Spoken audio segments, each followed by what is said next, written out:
अस्सलाम वालेकुम जी स्टूडेंट्स, क्या हाल है आपके। आज आपका ये जो सेशन है ये हम मर्केंटाइल लॉ के मुतालिक करने जा रहे हैं और आपके लिए ये बड़ा ही मज़े का और एक कंस्ट्रक्टिव सेशन रहेगा। हमारे साथ उमैर रज़ा मौजूद है। Umair welcome. Thank you sir. Umair का मैं इंट्रो करवा दूं। उमैर माशाल्लाह से जिस यूनिवर्सिटी में मैनेजमेंट साइंसेज पढ़ा रहे हैं, he is MPhil in management sciences और मास्टर्स इन्होंने किया हुआ है फाइनेंस के अंदर। यूनिवर्सिटी ऑफ एग्रीकल्चर फैसलाबाद में भी ये विजिटिंग फैकल्टी में रहे हैं, वहाँ पे भी मैनेजमेंट साइंसेज पढ़ाते रहे हैं। फिर माशाल्लाह से साथ में इन्होंने लॉ में ग्रेजुएट भी किया हुआ है, is law graduate as well. और CSS-PMS में भी एक दफ़ा अपनी किस्मत आजमाई कर चुके हैं, जिसमें माशाल्लाह से ऐसे में ही score 76 marks. That's a wonderful feat. But somehow ये अपना एलोकेशन नहीं ले सके। ठीक है, अभी हम उमैर से डिस्कशन करेंगे। जो हमारी मेन पॉइंट है वो मर्केंटाइल लॉ का, कि किस बैकग्राउंड के जो स्टूडेंट्स हैं, एकेडमिक बैकग्राउंड के, उनको आप समझते हैं कि सूट करता है। लाइक फर्स्ट कि अगर मैं कहूँ कि एक बंदा सोशल साइंसेस का है या नेचर साइंसेस का है, क्या वो भी मर्केंटाइल लॉ कर सकता है या इसके लिए कुछ स्पेसिफिक बैकग्राउंड चाहिए?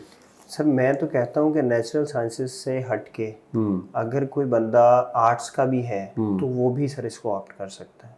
इसकी सर खूबसूरती ही ये है कि आप कोई भी दूसरा सब्जेक्ट लेते हैं, आप उसमें क्रिमिनोलॉजी की एग्जांपल ले लें तो सर आपको उसकी पहले तो जार्गन चाहिए, फिर उसमें आपको रेफरेंसेस किसके चाहिए, CRPC के चाहिए, पाकिस्तान पीनल कोड के या क्रिमिनल प्रोसीजर कोड के चाहिए। इसमें सर वो रोज़मर्रा की चीज़ें जो हम इस्तेमाल करते हैं, हम देखते हैं। इसकी सर एक सादा सी एग्जांपल ये है कि चेक मर्केंटाइल लॉ में आपका एक टॉपिक है और वो चेक जो मैं या हम तकरीबन सारे ही यूज़ करते हैं और जो अक्सर डिसऑनर भी हो जाता है। जी सर और उस पर मेमो भी लग जाता है सर। ठीक है, तो इसमें लेकिन ये कोई आपने बहुत ज़्यादा सादा नहीं कर दिया, मतलब obviously it is a law. जी सर, जब आप कॉन्ट्रैक्ट की भी, हम बिल्कुल उस डिबेट में नहीं अभी जाएंगे। जी सर।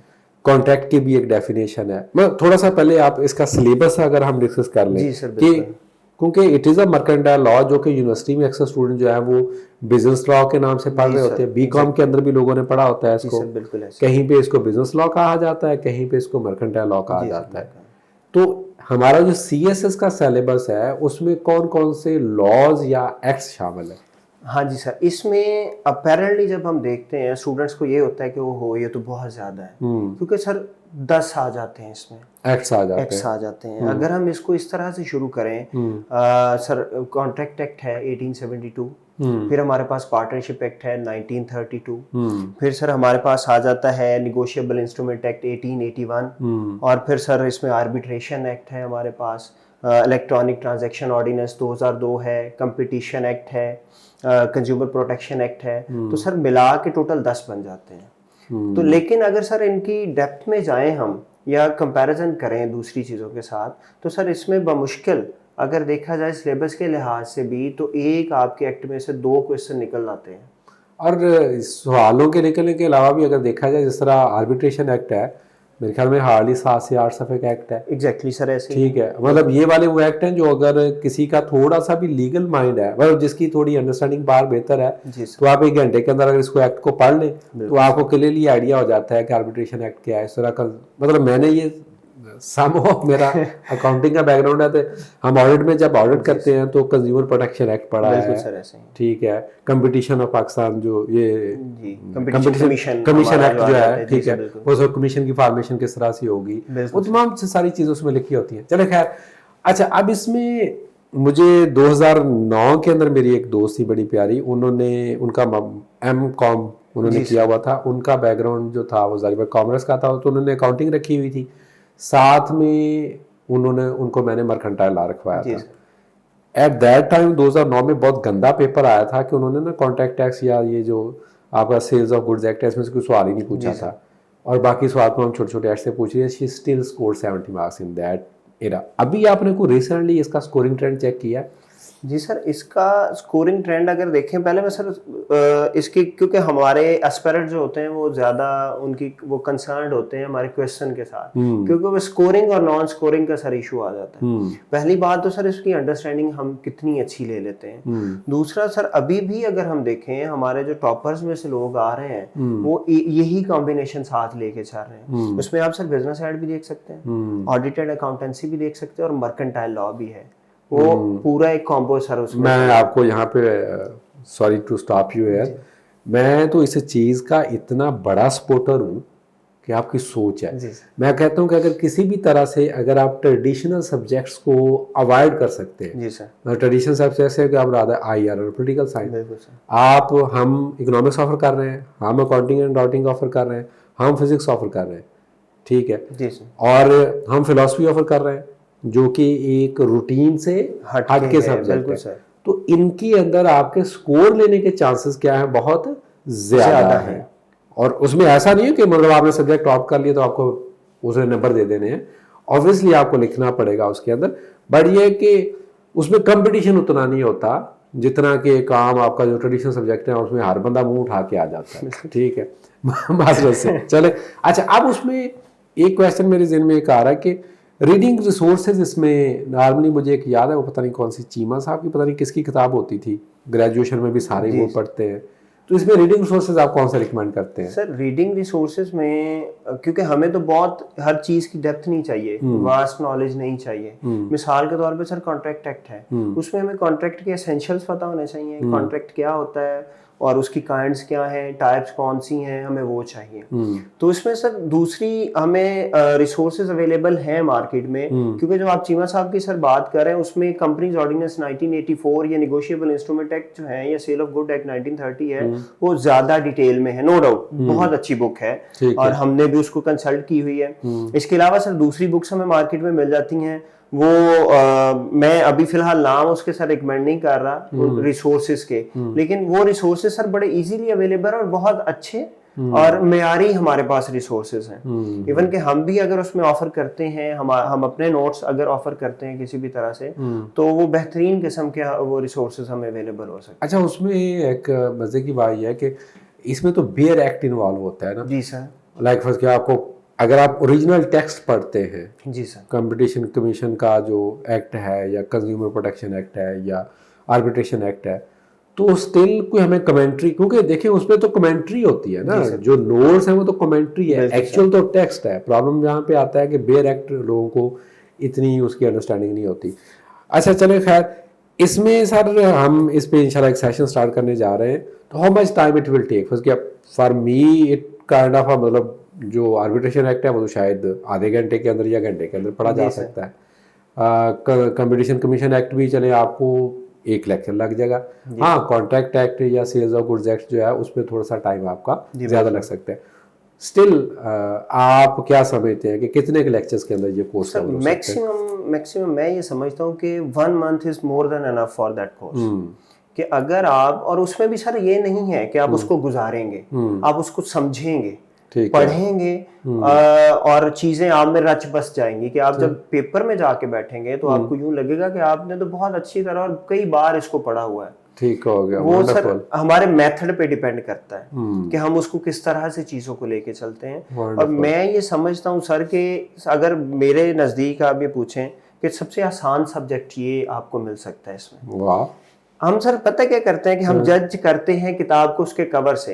स्टूडेंट्स या हम लोग भी, मैं भी इसी दौड़ में शामिल हूँ कि देखते हैं कि ओहो इसमें तो 10 चीजें शामिल हैं, जबकि सर ऐसा नहीं है। जैसे आपने अभी सर कहा था कि वो आधे घंटे की कोई चीज़ है, कोई 1 घंटे में काम होने वाला है, और उसमें सर सबसे जो लेंथी है वो सिर्फ कॉन्ट्रैक्ट एक्ट है। अब पार्टनरशिप पे अगर कोई ये बंदा कहे कि पार्टनरशिप के मतलब क्या होता है, या उसमें भी सर कौन सी चीज़ें पार्टनरशिप है, उसकी काइंड्स है पार्टनरशिप की, और पार्टनर्स की काइंड है राइट्स और ड्यूटीज है। ये पार्टनरशिप एक्ट है हमारा। इसी तरह सर कंपनीज ऑर्डिनेंस 1984 की जब हम बात करते हैं तो उसमें 3 लीगल डॉक्यूमेंट्स जो हैं वो सबसे ज्यादा जरूरी हैं। एक मेमोरेंडम ऑफ एसोसिएशन, जो अक्सर पूछा जाता है कि प्राइमरी डॉक्यूमेंट कौन सा होता है, आर्टिकल्स ऑफ एसोसिएशन, और सर प्रॉस्पेक्टस। आप सर इस बारे में ज्यादा जानते हैं क्योंकि आपका तो ये काम है ऑडिटेड अकाउंट्स में। तो वो सब चीजें ये हैं कि अगर चैनलाइज हो जाती हैं, हमारे सामने एक स्ट्रक्चर डेवलप हो जाता है, तो फिर सर मैक्सिमम हमें 1 महीना चाहिए और इससे ज्यादा वक्त नहीं चाहिए। अच्छा, इसमें अब वन फाइनल क्वेश्चन, इसमें सिनेरियो बेस्ड क्वेश्चंस भी आ जाते हैं और आपको पता है इसको कॉर्पोरेट लॉ डील करता है, मतलब ये उसके अंडर आता है, मर्केंटाइल लॉ, या इसको हम कॉर्पोरेट लॉ भी कह सकते हैं। तो समटाइम्स वो केस लॉ जिसको कह देते हैं कि जी अगर पार्टी ए और पार्टी बी के दरमियान में कोई इस तरह के लेन देन हो गया और बाद में तनाज़ा हो गया और कॉन्ट्रैक्ट कुछ इस शक्ल में हुआ था, तो आप इसका बताएं कि आप इसका आप सोल्यूशन क्या सजेस्ट करेंगे। फर्स्ट क्या आपको बता देते हैं, कुछ एसेंशियल्स मिसिंग कर देते हैं, उसमें से स्टेटमेंट आपको एक देते हैं। अब बच्चों की एक आदत होती है कि जी कॉन्ट्रैक्ट के एसेंशियल्स क्या होते हैं या पार्टनरशिप की टाइप्स क्या, वो कहते हैं सादा सादा सवाल। वो जब इस तरह का सवाल पढ़ते हैं ना तो उनके पैरों से ज़मीन निकल जाती है। जी सर, ठीक है, इस तरह के क्वेश्चन को कैसे एड्रेस करेंगे? सर पहली बात तो ये है कि इसको जो हमने एड्रेस करना है, एक सिंपल सी स्टेटमेंट यहाँ पे मैं बोलूँगा कि एवरी एग्रीमेंट या all contracts are agreements but not all agreements are contracts. अब इसमें सर इसने पूरे का पूरा कॉन्ट्रैक्ट एक्ट जो था हमें वो खोल के बयान कर दिया। अब जब हमारी अंडरस्टैंडिंग इस तरह से डेवलप होगी, वहां पर सर सिनेरियो में वो ज्यादा से ज्यादा क्या कर सकते हैं, वो आपको एक कॉन्ट्रैक्ट दे देंगे, पार्टीज दे दी, उन्होंने पूरा एक स्टेज तैयार कर दिया और स्टेज में से उन्होंने कोई 1-2 चीजें गायब कर दी। जैसे कंसिडरेशन की बात सर की जा सकती है। वो कहते हैं कि जी ए ने बी के साथ कॉन्ट्रैक्ट किया, एक ऑफरर है एक ऑफरी है, उन्होंने उसको इजाबो कबूल हो गया, उनके दरमियान कॉन्ट्रैक्ट हो गया। लेकिन अब ये है कि चीज की जो ओरिजिनल वैल्यू है वो फर्ज करें जी 10 लाख है, जबकि वो आपस में डील कर रहे हैं 1 लाख में। तो आप क्या समझते हैं कि ये ठीक हो रहा है?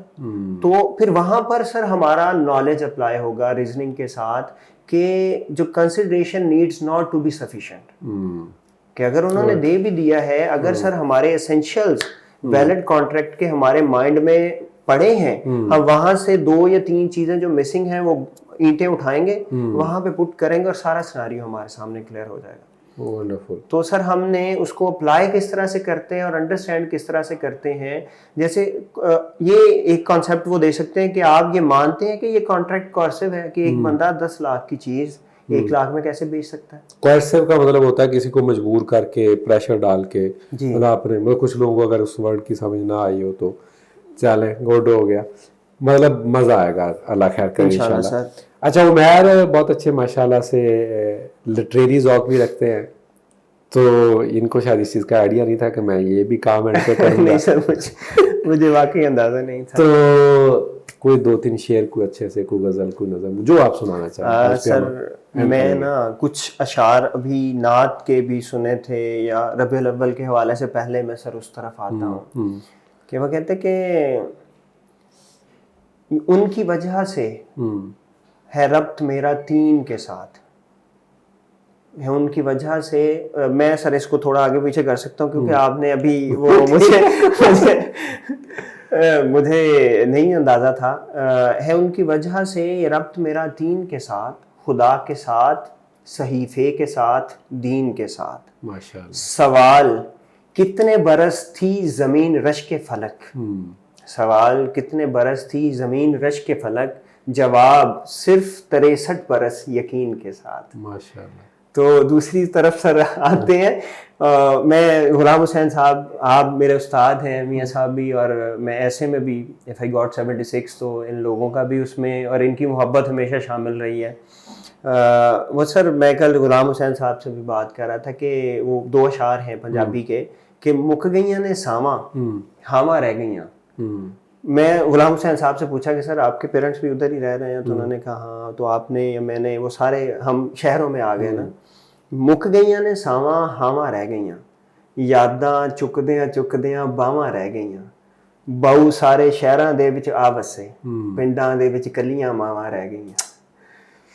तो चलन जी, इस पे हम इजाज़त चाहेंगे उमैर से, और आप लोगों को इंशाल्लाह हम मर्केंटाइल लॉ के सेशन में देखेंगे। हम इस पे कुछ ओपन डिस्कशंस रखेंगे जिसमें हम पुराने पेपर्स को भी डिस्कस करेंगे और आपके क्वेश्चन आंसर्स जो सेशंस हैं उसको भी इंटरटेन करेंगे। Umair, thanks for your time. Thank you so much, आपने मुझे मौका दिया। Thank you dear. अल्लाह आपका हामी नासर हो जी। अल्लाह हाफिज़।